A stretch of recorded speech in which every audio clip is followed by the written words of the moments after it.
법을 몰랐다고요? 아니면 법을 잘못 알고 계셨다고요? 제대로 법 읽는 방법을 알려드리는 시간입니다. 법 읽어드립니다.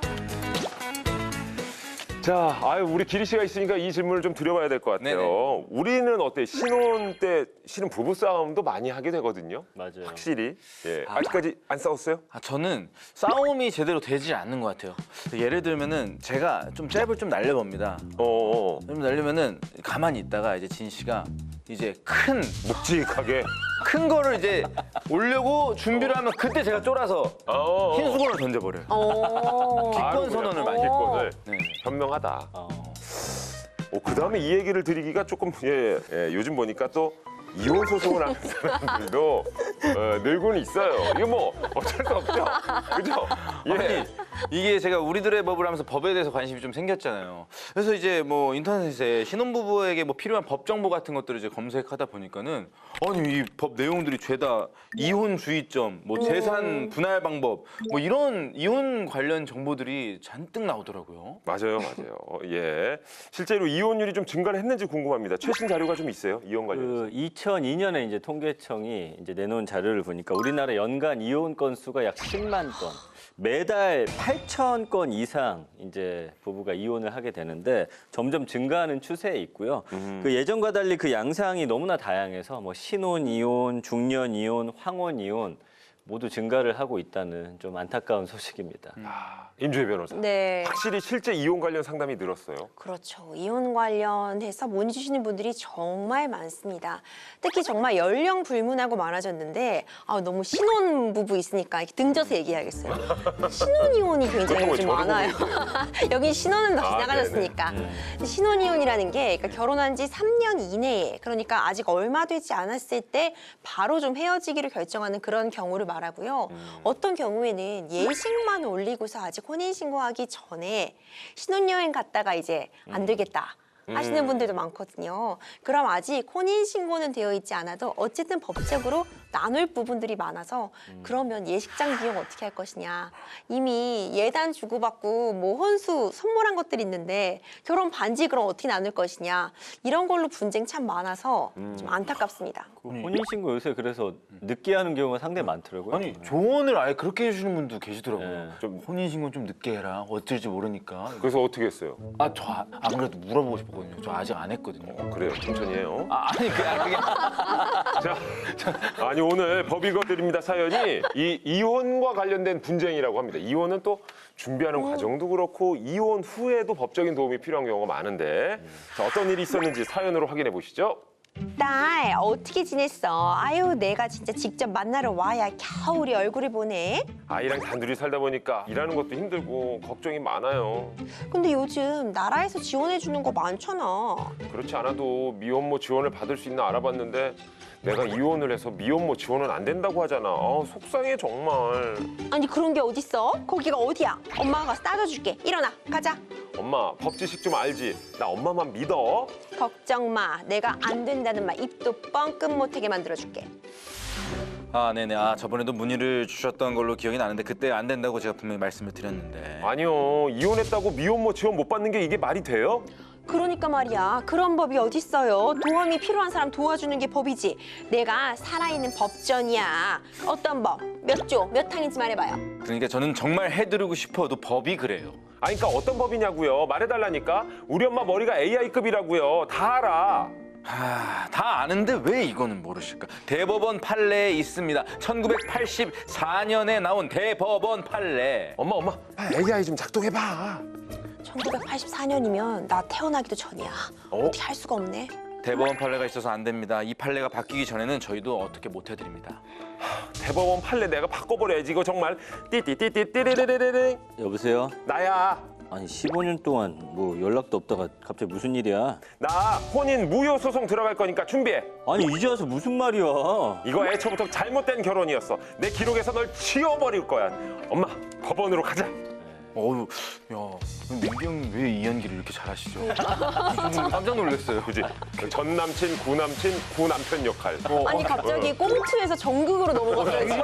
정말 건조해 보였어요. 아, 요새 좀 고민 중이어서 그런가? 그런 농담입니다. 예. 자, 그러니까 정민기 씨 입장에서는 굉장히 당황스럽죠? 네네네. 아, 마른 하늘의 날벼락이죠. 갑자기 전화 와가지고 15년 만에. 네. 근데 이 대법원 판례가 바뀌는 경우가 있나요? 그럼요. 이제 시대와 이런 상황에 따라서 대법원 판례도 어쨌든 매번 다른 사건이잖아요. 근데 우리가 이제 기조라고 표현하는데 어떤 판례의 어떤 취지나 기조는 유지가 되어 오지만 그것도 사회 상황이 변하면 당연히 바뀌게 됩니다. 자, 과연 이 사연도 대법원 판례가 바뀌었는지 이제 궁금해집니다. 보니까 이혼을 했는데 이혼 기록 때문에 미혼모 지원을 못 받게 되니까 나 그러면 결혼 자체를 취소하겠다. 그렇죠. 예, 이게 실제로 있었던 사건이죠? 저희가 이제 약간 각색을 하긴 했는데 최근에 이제 판례가 나온 사건이 맞습니다. A 씨가 2001년 12월에 혼인 신고했고 2003년 11월에 이혼 소송에서 2004년에 두 사람 헤어지게 됩니다. 그 슬아에 자녀가 한 명이 있었는데요. 근데 이제 15년 뒤에 결혼 이력 때문에 이 미혼모 가족을 위한 지원 사업 대상자에서 제외가 되니까 혼인 자체를 없었던 걸로 해달라 이렇게 요구를 하고 나선 거예요. 그러면서 2001년 이 당시 혼인 신고가 극도의 어떤 혼란과 불안 그리고 강박 상태에서 실질적인 합의 없이 이루어진 혼인이기 때문에 이게 원래부터 무효였다.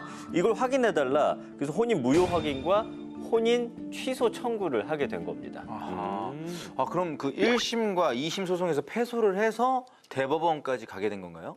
그러니까 기존의 대법원 판례는 이런 어떤 무효 사유가 있었든 없었든 이미 이혼을 해가지고 법률 관계가 없어졌는데 무효든 취소든 이혼이든 과거에 없어진 이 법률 관계를 지금 확인할 어떤 이익이 없다는 대법원 판례를 들어서 청구 자체를 좀 기각을 했습니다. 야, 그러니까 이혼을 이미 했기 때문에 이혼 무효나 취소를 해도 변하는 건 없다.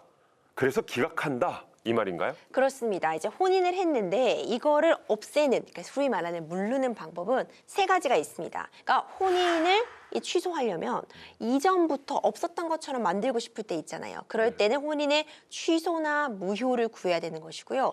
혼인을 했고 이제 앞으로 이 관계를 해소하려고 할 때는 그게 바로 이혼이거든요. 그런데 이게 1984년도에 나온 대법원 판례인데요. 일단 혼인을 했고 이혼을 했습니다. 그런데 이혼은 이제 기록이 남잖아요. 그렇기 때문에 이 이혼 기록이 남은 것이 단순히 불명예스럽다는 이유로 이미 이혼을 해서 혼인 관계가 해소가 됐는데 다시 이 혼인을 취소나 무효를 구하는 것은 확인할 이익이 없다고 본 거죠. 이런 태도가 40년 동안 이어져 온 것입니다. 40년. 40년 동안 이혼 판례인데 대법원의 이 판단이 궁금합니다. 그 대법원 전원 합의체가 만장일치로 이혼 이후라도 혼인 무효의 확인을 구할 이익이 있다라고 이야기를 했습니다. 그러면 이제 A 씨가 승소를 한 겁니다. 예. 법원이 판례를 바꾼 결정적인 이유도 궁금해지네요. 네. 이번 사안 같은 경우 보면 이혼을 했기 때문에 미혼모 지원 사업에 지금 지원 대상자로 선정이 되지 못하면 혼인의 무효나 취소를 다툴 확인의 이익이 생기겠죠. 이런 이혼 기록이 현재에도 영향을 미칠 수 있다. 이런 점이 고려가 되어서 다시금 혼인의 취소나 무효를 구할 수 있도록 입장을 바꾼 것이죠. 네. 그런데 이 혼인 무효를 하면 기록이 남지 않는 건가요? 이 혼인 무효와 이혼 어떤 차이점이 있는지 궁금합니다. 이제 이혼을 해도 이전에 우리가 친족 관계였던 자, 가족으로 묶였던 그 사이는 그대로 유지되지만 혼인 취소나 무효의 경우에는 이런 부분도 애초에 혼인으로 묶여졌던 가족이 아닌 것처럼 되고요. 그리고 뿐만 아니라 빚과 관련해서도 문제가 될 수 있는데 이제 혼인 기간 중에 어떤 일상 가사를 함께 하면서 진 빚은 이혼 후에도 이제 같이 이것을 부담할 채무를 갖게 되는 건데 혼인 취소나 무효가 있게 된다면은 그 당시의 빚이 일상 가사 그러니까 부부간에 생긴 빚이 아니기 때문에 상대방이 갚아줄 의무도 없게 되는 여러 가지 문제에 있어서 법률 관계가 전혀 달리 해석될 수 있습니다. 자, 그럼 다시 이번 사건으로 돌아와서 혼인 기록 사라지면 미혼모 혜택 받을 수 있게 되는 겁니까? 혼인 무효가 되면서 이제 이런 부분들이 인정이 됐고요. 그로 인해서 법적으로도 미혼모라는 부분이 확인이 되어서 미혼모 이 지원 자격을 얻을 수 있게 된 것이죠. 그렇군요. 자, 그동안 뭐 이런저런 이유로 정말 혼인 무효 소송 제기하신 분들 많을 것 같은데 보통 어떤 경우에 인정이 되는지도 궁금한데요. 그러니까 제가 앞서 설명드린 것처럼 혼인 무효가 너무 쉽게 인정되면은 정말 혼란이 발생할 수 있어요. 원래 혼인 중에 태어난 아이는 당연히 그 부부의 자녀로 추정을 받게 되는데 혼인 무효가 되게 되면은 그 자녀의 지위까지도 굉장히 위협을 받게 되거든요. 그러니까 함부로 인정이 되지 않습니다. 극히 제한적인 사유로만 혼인 무효가 인정이 되는데 아주 가까운 그런 친족 간의 혼인이었다거나 내지는 혼인의 의사가 없이 한쪽이 몰래 신분 같은 걸 도용해서 혼자 혼인 신고를 한 경우, 그러니까 혼인 의사의 합치가 없음에도 불구하고 일방이 혼인 신고를 한 경우, 이런 경우가 혼인 무효 사유로 해당하거든요. 혼인 신고 해보셨죠? 혼인 신고 해보셨죠? 네네. 맞습니다. 그때 보면 사실 혼자 가서도 혼인 신고가 지금 가능은 하거든요. 물론 본인 확인 절차가 있긴 하지만 모두 함께 가서 혼인 신고를 하지 않고 한쪽이 이제 혼인 당사자가 혼인 신고를 하는 경우에 불출석한 혼인 당사자의 신분증을 몰래 훔쳐와서 제시를 한다거나 뭐 인감 증명서 같은 부분을 확인을 하면은 사실상 일방이 모르는 상태에서 혼인 신고가 물리적으로는 가능합니다. 이럴 때 이제 혼인이 잘못된 것이기 때문에 혼인 무효 확인을 구할 수 있는 것이죠. 최근에 이와 관련한 사건이 있었어요. 모텔에서 일하는 그 한 남성이 네. 거기서 장기 투숙 중인 20대 B 씨한테 접근해가지고 몰래 혼인 신고하고 장애수당이라든지 기초생활수급비 이렇게 150여만 원을 가로챈 혐의로 검찰에 넘겨진 사건이 있었습니다. 야, 이거는 그야말로 범죄니까. 네. 예, 이건 취소가 되는 게 맞을 것 같은데 어떻습니까? 그렇죠. 남몰래 혼인 신고를 한다는 건 정말 말도 안 되는 일이거든요. 이거 당연히 혼인 무효 구해야 되고요. 이 부분에 대해서 충분히 위자료 청구 등도 가능합니다. 불법적인 일 맞는데요. 그런데 이렇게 아주 제한적인 경우, 애초부터 혼인 의사의 합치가 전혀 없음에도 불구하고 신분증 같은 것을 도용해서 불법적으로 한 신고가 아닌 경우라면 혼인 무효 구하는 게 또 쉽지만은 않거든요. 그러니까 제한적인 경우에만 인정되는 부분이라는 점 다시 한번 강조드리고 싶습니다. 네, 그러니까 혼인 무효도 쉽지는 않다라는 이야기인데 이번 판결이 나오면서 좀 어떻게 달라질지 모르겠습니다만 어떤 영향을 좀 줄 거라고 보십니까? 그러니까 이렇게 혼인 무효나 취소 사유가 있었음에도 불구하고 법률을 잘 알지 못해서 내지는 내가 그런 사유에 해당하는지 몰라서 덜컥 이혼해버리시는 경우 있어요. 그럴 때 이제 이번 대법원 판례 변경을 통해서 비록 이혼은 했지만 혼인 취소나 무효를 구하는 그런 사람들도 좀 생기지 않을까 이런 생각을 해보게 되네요. 그렇군요. 결혼은 정말 신중하게 일륜지 대사라는 표현도 있습니다만 남의 인생 망치는 행위 하지 않도록. 예. 자, 오늘 마지막 김기리 씨 한 줄 평으로 끝내겠습니다. 오늘 김기리의 한 줄 평 가겠습니다. 세상이 변하면 법도 변한다. 부당한 일이 있을 땐 법의 도움을 마음껏 받으시길 바라겠습니다. 네, 맞습니다.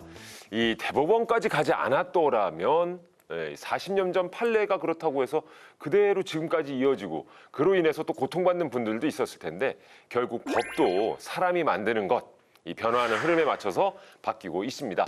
그리고 변화한 법에 맞춰 우리의 삶도 달라지는 거고요. 다음 시간에도 세상을 바꾸는 법, 법으로 바뀐 세상 이야기와 함께 돌아오겠습니다. 우리들의 법, 다음 시간에도 함께해요.